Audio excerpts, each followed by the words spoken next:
Eu queria começar lendo um versículo, ou lendo uns versículos aqui em 1 Coríntios, capítulo 11, porque um dia como hoje, é um acontecimento que nós tivemos, ele é muito apropriado para nós meditarmos sobre esse momento que nós estamos tendo agora do Partir do Pão. Então, aí no capítulo 11 de 1 Coríntios, a partir do versículo... Vamos, para a gente ganhar um pouco de tempo, vamos ler a partir do versículo 28. Aqui Paulo, ele está instruindo os irmãos com relação a esse momento do Partir do Pão. Ele está instruindo os irmãos como eles devem proceder diante dessa realidade espiritual que nós temos diante de nós também nessa manhã. Ele diz assim, vamos ler do versículo 26. Porque todas as vezes que comerdes este pão e beberdes este cálice, anunciais a morte do Senhor até que venha. Portanto, qualquer que comer este pão ou beber o cálice do Senhor indignamente, será culpado do corpo e do sangue do Senhor. Palavras fortes. Examine-se, pois, o homem a si mesmo, e assim coma deste pão e beba deste cálice. Porque o que come e bebe indignamente, come e bebe para a sua própria condenação, não discernindo o corpo do Senhor. Por causa disso, há entre vós muitos fracos e doentes, e muitos que dormem. Então, eu queria focar inicialmente nesse versículo, né? E nesse finalzinho aqui, quando diz que aquele que come indignamente, não discernindo o corpo do Senhor. Aproveitando, né, eu acho que é bem interessante aproveitarmos, né, essa manifestação pública, né, esse testemunho público que foi dado agora há pouco por 12 pessoas, né, para nos voltarmos para esse momento do Partir do Pão. Eu gostaria de... Algumas coisas o Pablo já falou aqui, né, de algumas coisas que eu gostaria de falar. Eu também não quero alongar muito, mas eu gostaria de trazer alguma coisa que venha ao meu coração sempre quando nós temos uma reunião, sempre que nós temos um momento em que pessoas elas são batizadas. Né? Vou repetir, mas eu acho que todos nós que estamos aqui, ou pelo menos a maioria de nós, sabe, né, que ou pelo menos de maneira rasa, né, como eu sabia quando eu me batizei, né, o que é esse momento quando nós somos batizados. Né? Então, o Pablo já falou, mas eu gostaria de também falar um pouquinho a respeito disso, né, para chegar nesses versículos aqui de 1 Coríntios. Então, nós sabemos, né, nós temos lá nos evangelhos, né, nós temos o próprio Senhor Jesus dizendo, né, que quem crer e for batizado será salvo. Já ouvimos aqui agora de manhã. Então, poderíamos inferir que o batismo ele está conectado com a salvação, né? No sentido de nós sermos salvos da ira vindoura, sermos salvos do inferno, né? Porque esses versículos, eles falam, esse versículo, ou essa fala do nosso Senhor Jesus, fala isso. Só que quando o Senhor Jesus prossegue, ele diz, e aquele que não crer será condenado. Ele não diz, aquele que não crer e não for batizado será condenado. Se por acaso nós aqui crêssemos, né? Se nós nesse lugar nós crêssemos que o batismo ele salvaria, ou ele salva as pessoas, né? Nós crêssemos que o batismo fosse alguma coisa que salvasse as pessoas, né? Eu creio que nós poderíamos fazer um esforço, né? De todas as pessoas que entrassem aqui no nosso meio, né? Nós temos 2 irmãos aqui bem fortes, né? O Lucas e o Erickson. Nós colocaríamos eles ali perto da piscina. Todo mundo que entrasse, a gente perguntava, você já foi batizado? Não, então nós vamos te batizar. Pegava ele lá, né? Ia ser difícil alguém não ser batizado. Mas nós não cremos nisso, né? Tanto é que nós investigamos, nós tentamos entender, nós conversamos com as pessoas que falam que querem ser batizadas. Não para checar, né?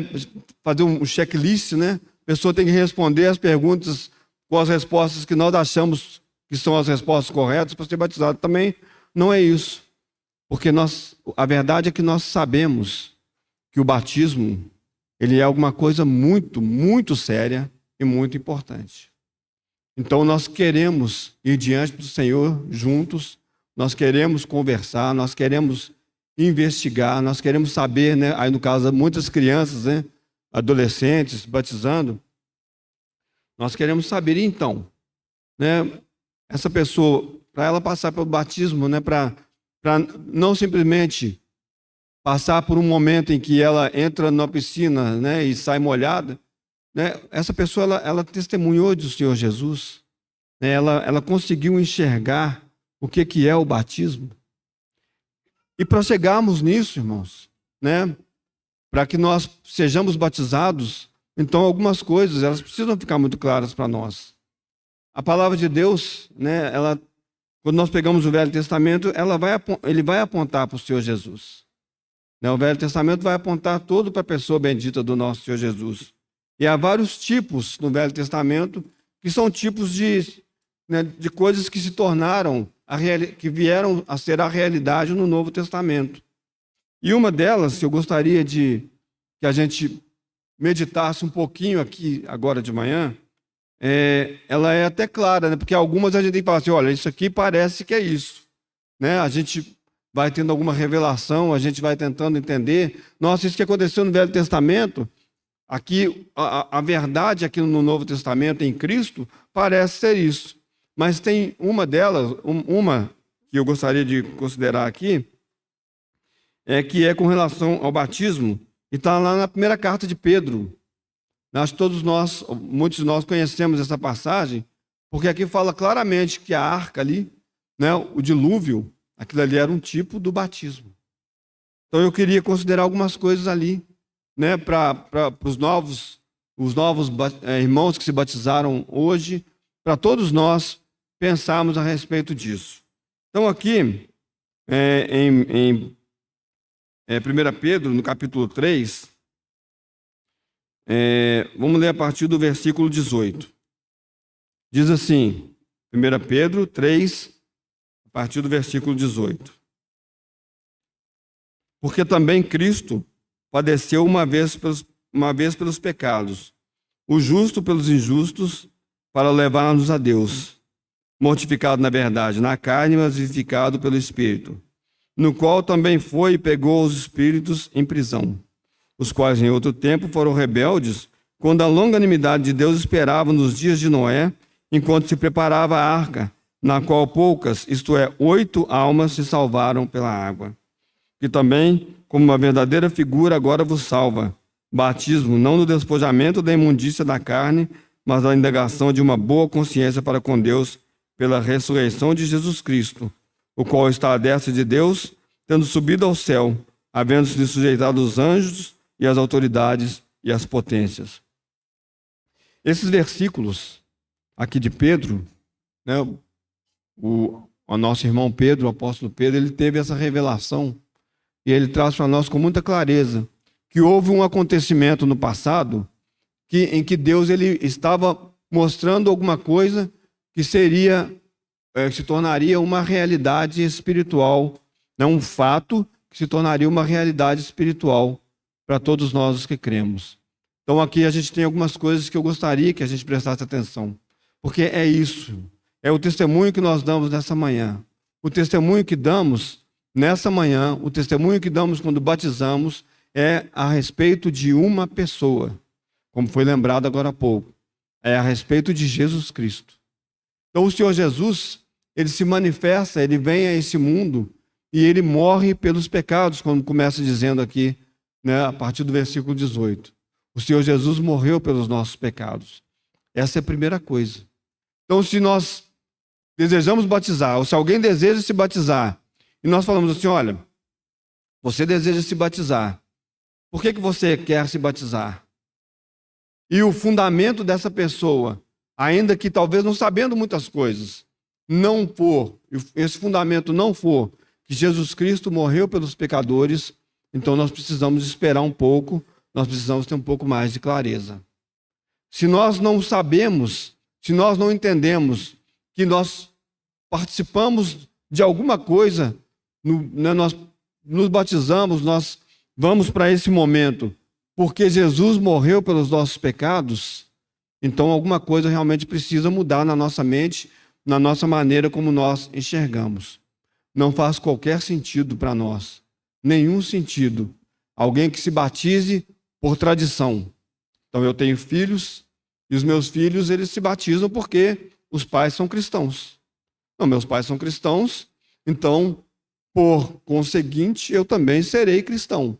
Então eu vou passar pelo batismo porque lá naquele lugar onde eu vou, um dos requisitos, né, entre aspas, é eu ser batizado. Não faz qualquer sentido para nós. Não faz qualquer sentido para mim se eu me batizar porque alguém, meu colega, meu amigo, né, alguém chegado a mim, se batizou. Não é a base para se batizar. A nossa base é Jesus Cristo morreu e ressuscitou.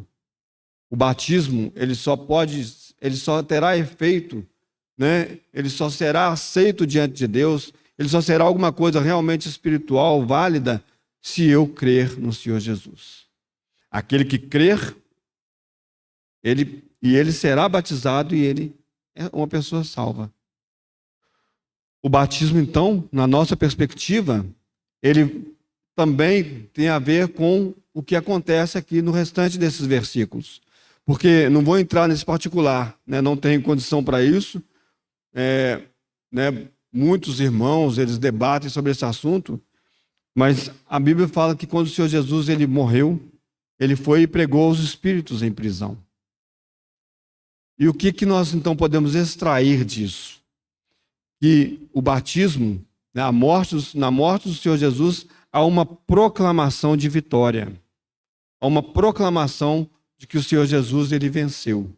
O Senhor Jesus, a gente, né, não sabe exatamente, eu pelo menos não sei exatamente o que significa isso, mas no momento em que ele morre, né, de uma maneira vicária, né, de uma maneira, ele morre sem pecados, ele vence a morte, ele testemunha o que Deus havia dito que aconteceria. A pessoa que Deus disse que levantaria nessa terra para salvar os pecadores está aqui.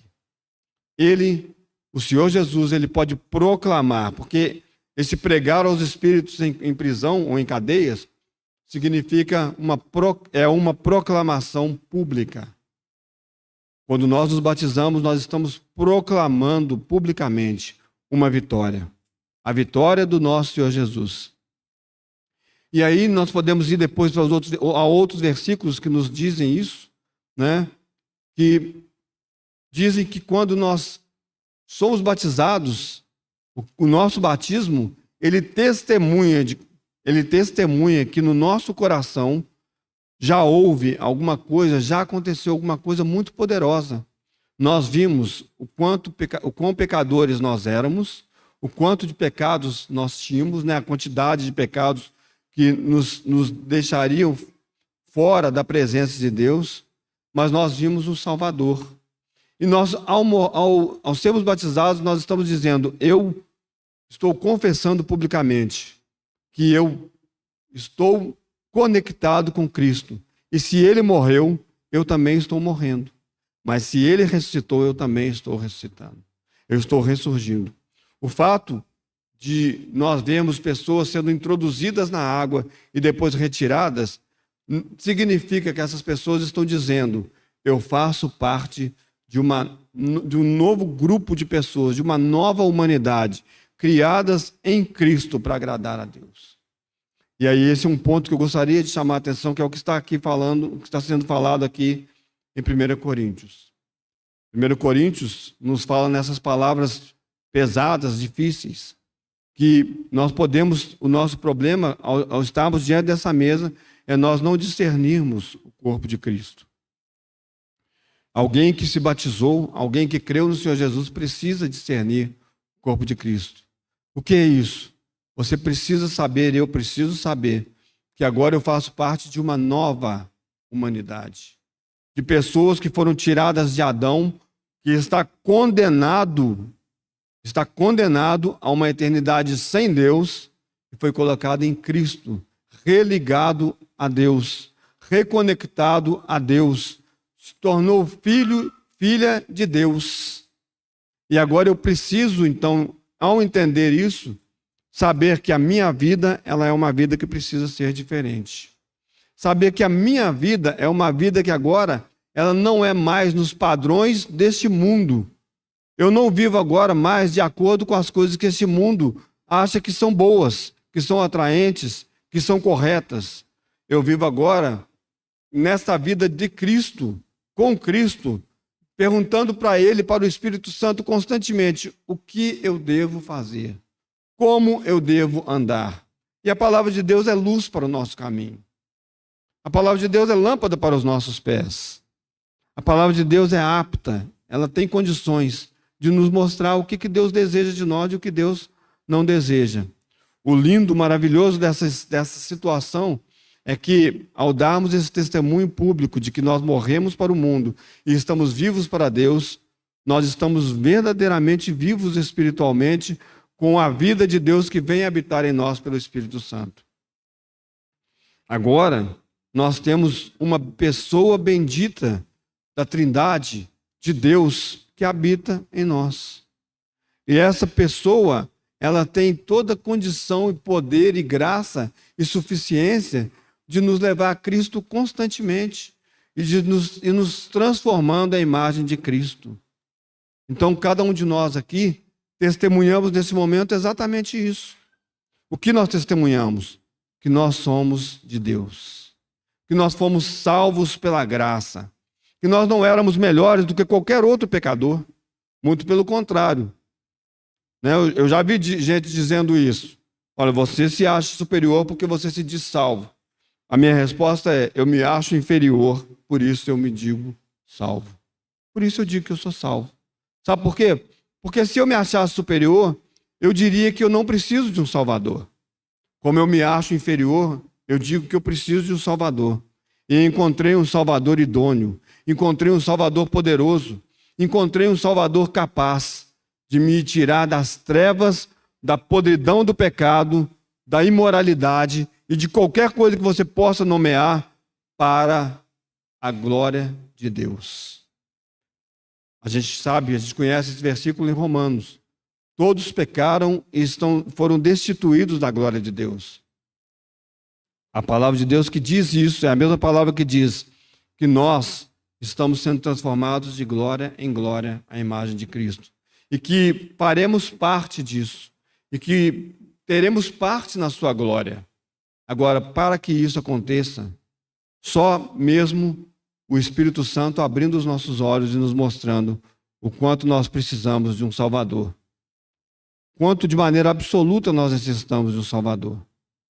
Esse é o testemunho que foi dado nessa manhã. Esse é o testemunho que nós damos agora quando partimos o pão. Nós não éramos absolutamente nada. E continuamos sendo absolutamente nada sem Cristo. Mas agora nós testemunhamos que nós temos um Salvador poderoso.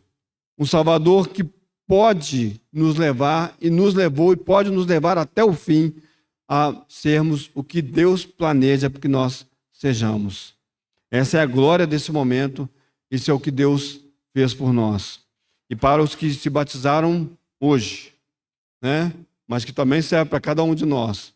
Eu gostaria de lembrar, finalizando, eu não vou ler, mas depois vocês podem ler, é uma advertência, mas é uma advertência que também se conecta a esse momento para cada um de nós.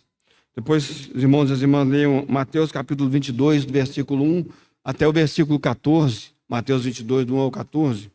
É aquela parábola em que o Senhor fala que um rei deu uma grande festa, e as pessoas começaram a falar, eu não posso ir por causa disso, eu não posso ir por causa daquilo. E as pessoas, então, a festa, a sala, a casa ia ficar vazia. E esse rei, ele falou, olha, vai pelos caminhos e ajunta todo mundo que vocês puderem para poderem participar dessa festa. E aí ainda tinha lugar e falou, vai, chama mais gente, chama qualquer um, chama todo mundo. E é interessante o que eu gostaria de chamar a atenção de cada um de nós aqui, e que se conecta muito também a esse momento, é que quando a festa está acontecendo ali, o pessoal está ali festejando, comendo, etc., o rei, ele entra na festa, ele começa a andar ali na festa e ele vê uma pessoa que não estava usando trajes festivos. Ele fala assim, como é que você entrou aqui? Olha, como é que ele entrou lá? Ele foi chamado aí, ele estava nos caminhos, ele estava no... Como é que ele entrou lá? E aí ele fala para os seus serviçais, ó, tira essa pessoa, põe ele para fora. A gente poderia perguntar assim, mas não era para chamar qualquer um? Então como é que... Não pode ser então qualquer um, mas o fato é que, né, ouvi uma vez uma explicação sobre isso que eu acho muito interessante, ela se conecta à nossa existência. Um rei, quando ele dava uma festa, para que aquela festa fosse exuberante, para que chamasse a atenção de todo mundo, ele também fornecia a roupa. Ele também falava com as pessoas, olha, você tem aqui a roupa que você deve participar na festa. E aquela pessoa, não sei por que motivo, talvez não quis, talvez não sabia, não soubesse, ela entra ali com as suas roupas comuns. O rei então vai falar, aqui você não fica com essas roupas. Aqui só fica quem está vestido com as roupas que eu dou. E aqui na palavra de Deus, diz que nós fomos batizados em Cristo. Nós fomos batizados em um corpo. Nós fomos vestidos, revestidos de Cristo. Um momento como este, e por toda a nossa vida, e ao estarmos na eternidade diante do Senhor, o que vai contar para nós é se nós estivermos revestidos de Cristo. Alguém pode entrar aqui agora, uma pessoa que tenha qualquer tipo de pecado, qualquer tipo de situação, se assentar entre nós não sabemos. Essa pessoa pode participar do partir do pão, essa pessoa pode... Nós não temos condição de saber isso, se o Senhor não nos mostrar. Mas o Espírito Santo sabe. O Espírito Santo sabe quem são aqueles que pertencem a Deus. Deus conhece os que são dele.